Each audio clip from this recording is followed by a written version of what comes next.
അതെ, ഞാനിന്ന് അവതരിപ്പിക്കാൻ പോകുന്നത് കോണിൻ്റെ വസ്ത്രാശയം. അങ്ങനെയില്ലല്ലോ. എന്തെങ്കിലും ആവട്ടെ. ആ കോണിനെ പിടിച്ച് വസ്ത്രാശയം നടത്തിൻ്റെ ഹെയറിൽ റിമൂവ് ചെയ്ത് കളയുക.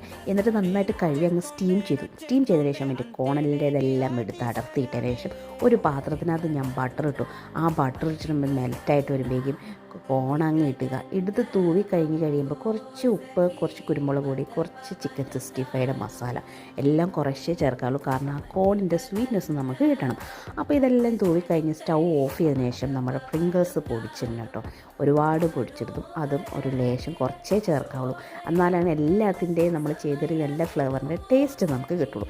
ഇങ്ങനെ ഇതെല്ലാം ഉണ്ടാക്കി കഴിഞ്ഞ ശേഷം ഞാൻ ആദ്യം ഒന്ന് കഴിച്ചു നോക്കണമല്ലോ. ഞാൻ ആദ്യമായിട്ട് ഉണ്ടാക്കിയതാലോ.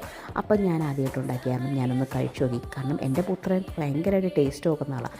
അവൻ കഴിക്കുന്നു. അപ്പോൾ എനിക്ക് ഉറപ്പായി അവൻ നന്നായിട്ട് കഴിക്കുന്നു. പിന്നെ ഒന്നും നോക്കിയില്ല, കുഞ്ഞൂട്ടാന്നൊരു വിളിച്ചിങ് ഒറ്റ ഓട്ടം. അമ്മയെ അടിപൊളിയായിട്ടോ, സൂപ്പറായിട്ടോ. അത് കേട്ടപ്പോൾ മനസ്സിൻ്റെ ഒരു സമാധാനം.